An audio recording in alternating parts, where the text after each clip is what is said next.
Queridos amigos y amigas, qué bueno poder encontrarnos nuevamente, encontrarnos en torno a la palabra de Dios, esa palabra que tiene que iluminar nuestra vida a diario, así nos lo enseña la Iglesia, que la comunidad creyente abre los tesoros de la Escritura, abre los tesoros de la Biblia, principalmente cuando celebramos la Eucaristía, y ahí vamos poco a poco leyendo, conociendo más de la palabra de Dios. Cada domingo, cuando vamos a la misa, tenemos 3 textos bíblicos, uno del Antiguo Testamento, rezamos también un salmo, alabamos a Dios con un salmo, un trozo de una lectura bíblica de las cartas de los apóstoles y por supuesto la lectura del Evangelio. Y así el creyente va conociendo la palabra de Dios. Y tantas veces cantamos, tu palabra me da vida. Y como dice el Salmo, tu palabra es luz en mi caminar, es lámpara para mis pies. Que así sea esta palabra que en este día vamos a compartir. Es el texto del Evangelio de este domingo, que está tomado de San Marcos. Estamos llegando a final de año. En la vida de la Iglesia, el año termina un poco antes que lo que termina el año civil. Para nosotros, el nuevo año de la Iglesia, el nuevo año litúrgico, comienza el primer domingo de Adviento, que este año será el primer domingo de diciembre. Y así comenzamos un nuevo año, lo que llamamos un nuevo año litúrgico. Por lo tanto, estos domingos previos a ese primer domingo de Adviento ya son los últimos domingos de este año litúrgico. Y por lo general, los textos bíblicos y del Evangelio nos hablan del final de los tiempos, de la venida del Señor, de la vuelta del Señor. Textos a veces que pueden ser un poco complicado entenderlo o que no nos gusta entenderlo, o textos frente a los cuales podemos tener un poco de temor, pero la palabra de Dios no es para atemorizarnos, la palabra de Dios es para consolarnos, para iluminar nuestra vida, para mostrarnos ese destino glorioso al cual tú y yo, todos nosotros, estamos invitados por la infinita misericordia de Dios. Te invito entonces a que escuchemos el Evangelio de este domingo, de San Marcos, en el capítulo 13, versículo 24 en adelante, y nos dice lo siguiente. Jesús dijo a sus discípulos, en aquellos días el sol se oscurecerá, la luna dejará de brillar, las estrellas caerán del cielo y los astros se conmoverán, y se verá al Hijo del Hombre venir sobre las nubes lleno de poder y de gloria.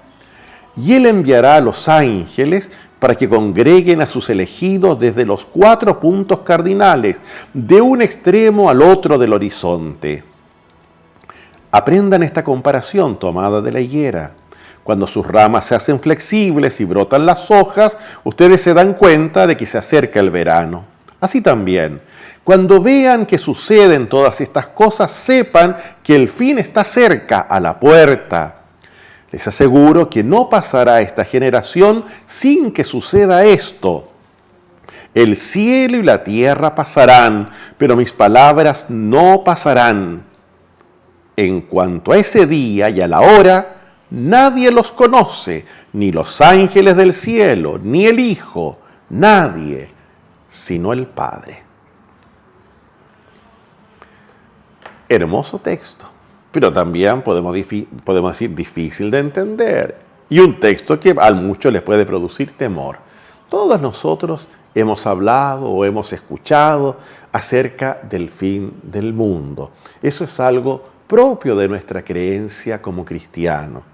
A veces hablar del fin del mundo para algunas personas es un poco de meter miedo, de llevar temor a las personas.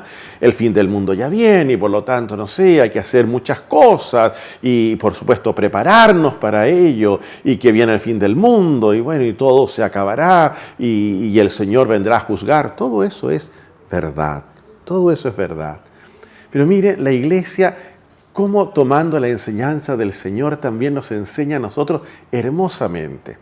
En el Concilio Vaticano II hay una constitución que se llama Gaudium et Spes, los gozos y las esperanzas, donde los padres conciliares le hablaban a la humanidad entera y le hablaban a los creyentes y también hablaban de esto, del fin de los tiempos, pero dice hermosamente, Ignoramos el tiempo en que se hará la consumación de la tierra y de la humanidad.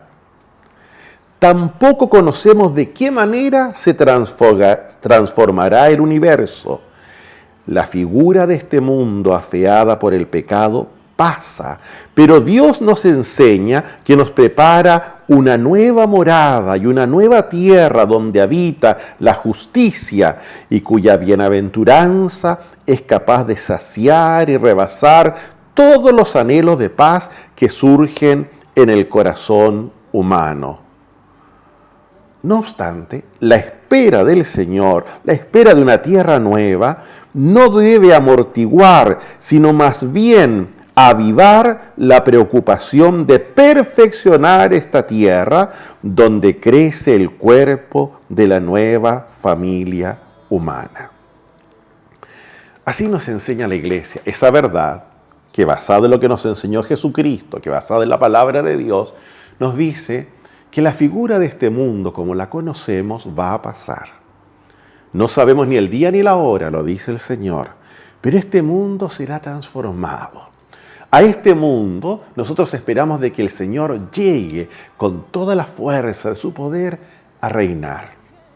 Y eso no nos puede llenar de temor, no. Si nosotros los cristianos cada vez que celebramos la misa le estamos diciendo, ven Señor Jesús. Si los cristianos cuando rezamos el Padre Nuestro estamos diciéndole cada día, venga a nosotros tu reino. Nosotros queremos que el Señor venga a reinar y eso no nos puede dar temor. Lo que sí es que si nosotros sabemos que el Señor va a venir y queremos que Él reine, debemos por lo tanto estar preparados, debemos disponernos de la mejor manera. Si yo sé que alguien importante me va a venir a visitar, yo estoy esperando y también arreglo la casa. Pues bien, si yo sé que el Señor va a venir, que el Señor va a volver y reinará, pues bien, lo que a mí me corresponde es estar preparado, es estar disponiendo las cosas lo mejor posible. Y por eso la Iglesia enseña esto de que el Señor venga, de que el Señor vuelva, esto de que el mundo como lo conocemos va a ser transformado. No sabemos ni cómo ni cuándo, pero habrá una transformación cuando el Señor reine. Esto implica, nos dice la Iglesia, preparemos nuestro mundo, dispongamos nuestro mundo. Tratemos de hacer las cosas lo mejor posible. Dejemos que los criterios del Señor y del Evangelio entren en nuestra vida y estén presentes en nuestro actuar. Porque así estaremos diciendo entonces, Señor, te estamos esperando y estamos preparando todo para cuando tú vuelvas. El Señor en el Evangelio varias veces nos advierte que no nos tenemos que quedar dormidos, porque que la venida del Señor no nos encuentre como desprevenido, que la venida del Señor no sea como el ladrón que nadie sabe cuándo llega. No, el creyente siempre está atento, despierto, a tratar de hacer en nuestro mundo lo que el Señor quiere, tratar de hacer de nuestro mundo aquello que el Señor ha soñado, de que el Señor nos sienta que nosotros somos trabajadores de su reino y que estamos construyendo de alguna manera con nuestras fuerzas y con el soplo del Espíritu ese mundo nuevo que Dios quiere. Sí, así tenemos que estar nosotros los creyentes. Por lo tanto, el creyente siempre tiene una mirada esperanzadora. Si el creyente sabe que Cristo ha triunfado, que Cristo ha vencido la muerte, que Cristo ha vencido el mal, sobre todo cuando vemos nosotros las situaciones difíciles, dolorosas que hay en el mundo, muchas veces por causa nuestra, por causa del ser humano, porque no tenemos los criterios de Dios. En el mundo hay mucho dolor y mucha injusticia que es culpa nuestra. Hay otras cosas que no dependen de nosotros, por supuesto. Hay situaciones que nos exceden a nosotros, que entran dentro de aquello que es el misterio de Dios, que permite ciertas situaciones en las cuales sin duda también Él quiere que crezcamos, que aprendamos a ser humildes, que aprendamos a compartir unos con otros, a apoyarnos. El Señor tiene sus caminos también para enseñarnos y para hacernos crecer. Pero no es menos cierto de que a veces hay situaciones dolorosas que son causa nuestra. Y esas son las que tenemos que evitar en la medida de lo posible. Eso es ir preparando nuestro mundo. Eso es ir preparando nuestras vidas para cuando el Señor vuelva. tener siempre esperanza, tener siempre confianza. Ahora bien, el texto del Evangelio de hoy, el Señor hablaba y decía, y llegará el día en que los astros se moverán y las estrellas caerán, todas cosas que nos producen de escucharlas con un poco de temor.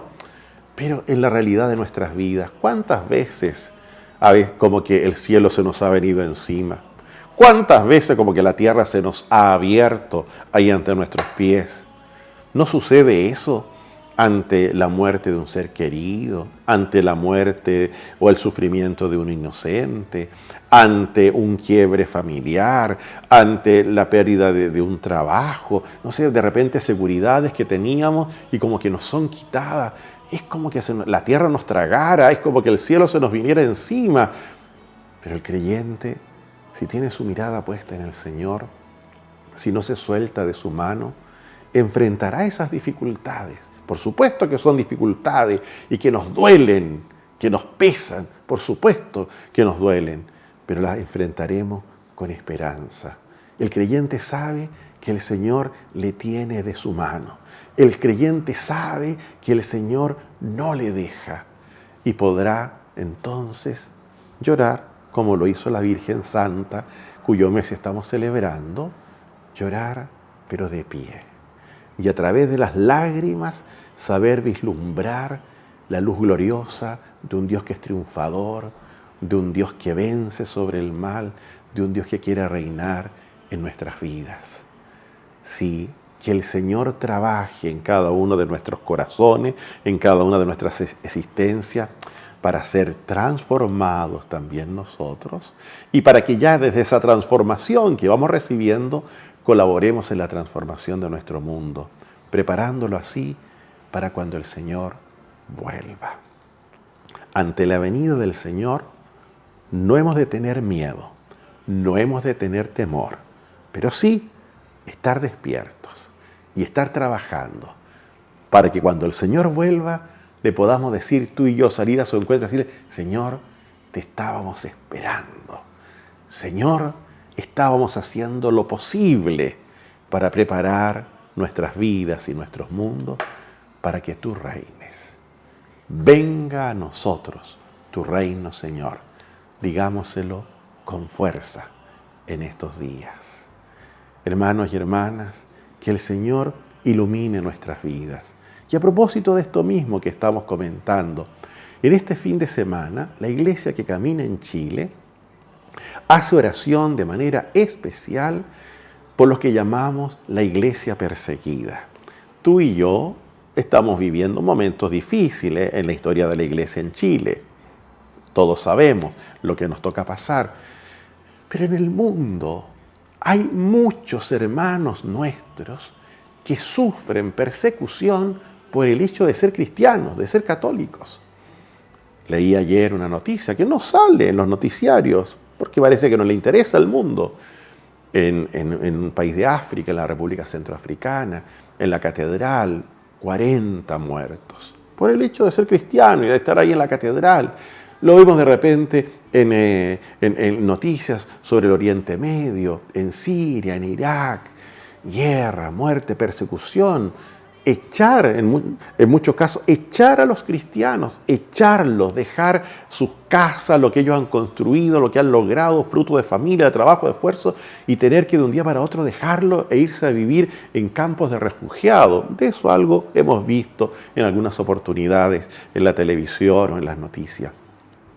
Hoy, en muchos lugares, hay hermanos nuestros, bautizados, católicos, y otros hermanos que también comparten nuestra fe cristiana, que por el hecho de ser cristianos son perseguidos. La iglesia reza por ellos. Ante esos cristianos, sin duda, como que se les ha caído el cielo y se les ha abierto la tierra ante una situación así, que de un día para otro, en una noche, tienen que salir con lo opuesto y abandonar todo lo que habían logrado, e irse a una aventura, pero con su confianza puesta en Dios. Y con su confianza puesta en la oración de los hermanos y con la confianza puesta también en la colaboración de los hermanos que les ayudarán a enfrentar estos momentos difíciles, pero con esperanza. No nos olvidemos también de esa realidad y recemos por tantos hermanos y hermanas que son perseguidos por creer en Cristo Jesús. Y nosotros, que no somos perseguidos y que tenemos la oportunidad de vivir y expresar nuestra fe, quiera Dios que seamos más consecuentes con ella. Que el Señor te bendiga abundantemente. Que la Virgen Santa nos cobije bajo su manto.